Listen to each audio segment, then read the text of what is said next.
Et salut à tous les amis, j'espère que vous allez bien.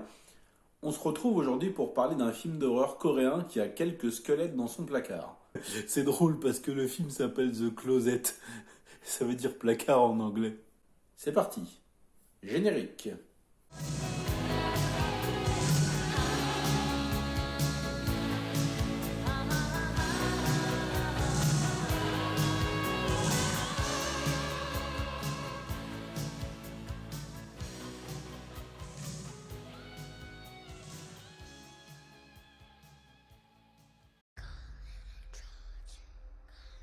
The Closet va nous raconter l'histoire d'un père et de sa fille qui vont emménager dans une nouvelle maison suite à un drame survenu lors d'un accident de voiture. En effet, la mère de famille est décédée.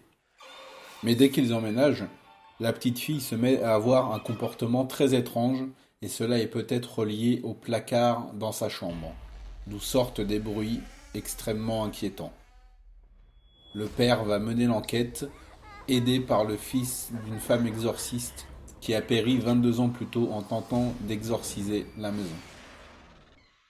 Le film est réalisé par Kim Kwon-bin, dont c'est seulement le deuxième film, et on retrouve au casting un duo masculin. D'ailleurs, le film fera la part belle au duo masculin, puisqu'il n'y aura pas de réel personnage féminin important, adulte, j'entends, puisqu'on a quand même le droit à deux personnages enfants féminins, donc, qui ont leur importance dans le récit. Mais on va se concentrer sur un duo d'acteurs masculins, donc.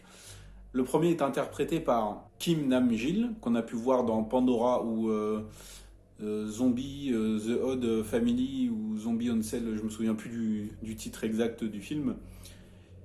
Et on a aussi également Ha Jung-woo, qu'on a pu voir entre autres dans The Chaser, The Murderer, Mademoiselle ou Tunnel. Rien que ça. Belle filmographie le bonhomme. Alors, The Closet, c'est pas un film qui va se distinguer par un scénario extraordinaire, puisqu'on peut penser en le voyant à des films comme House ou ou pour tout ce qui va être dans le final, notamment la partie dans l'autre monde entre guillemets, à des films récents comme Le Troisième œil 1 et 2 ou Inside Use, voilà, hein, notamment le premier où le père va chercher son fils dans le monde occulte ou je ne sais plus.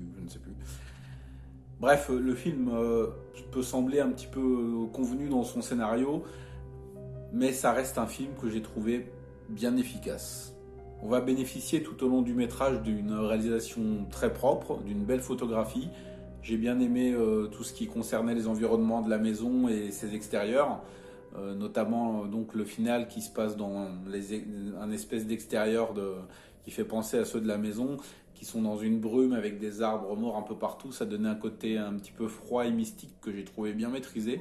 Il faut également souligner la très bonne performance des acteurs, hein. Tout le monde est très crédible et tout le monde croit à ce qu'il fait et ça nous permet de bien nous identifier au personnage, notamment donc, à celui du père, hein, qui vit tragédie sur tragédie, puisqu'après avoir perdu sa femme dans un accident de voiture, il va se retrouver à avoir des difficultés de communication avec sa fille. Désolé pour les reflets de lumière, hein, je sais, ça me fait ça à chaque fois. Et va donc se retrouver à vivre dans une maison où le placard est hanté, oui. Bon, on va quand même bien s'attacher à lui et à espérer qu'il réussisse à s'en sortir avec sa fille. Bon, on sait tous que les effets spéciaux dans les films d'horreur asiatiques ne sont pour la plupart, hein, des fois pas très réussis. Là, ça va être le cas dans quelques scènes, mais dans l'ensemble du film, j'ai trouvé quand même que les scènes d'horreur étaient assez efficaces, notamment toutes les parties qui vont concerner les enfants démons là. Ils n'ont pas un désigne de folie, hein, ils ont juste les yeux blancs, les ongles super longs, le visage crasseux et un petit peu marqué. Mais ça fonctionne. Il y a une petite ambiance inquiétante et un peu oppressante qui se dégage à chaque fois qu'ils sont à l'écran, et c'est bien maîtrisé. Ça donne lieu à des scènes où la tension est palpable et il y a une certaine agressivité dans leur attaque qui fait un petit peu froid dans le dos. Bref, sans être révolutionnaire ou avoir même la prétention de l'être, The Closet est un film d'horreur plutôt sympathique et qui se regarde convenablement sans ennuyer son spectateur. On n'est certes pas dans le haut du panier de l'horreur asiatique, on est bien d'accord, mais ça reste un film satisfaisant et divertissant pour passer une bonne soirée. Donc je vous le conseille, oui.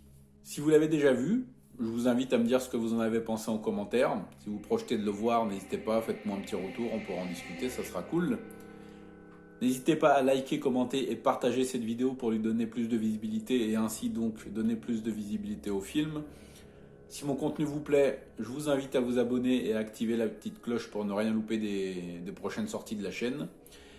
Et moi je vais vous dire à bientôt et regardez du cinéma asiatique parce que vous savez que ça déchire. Salut!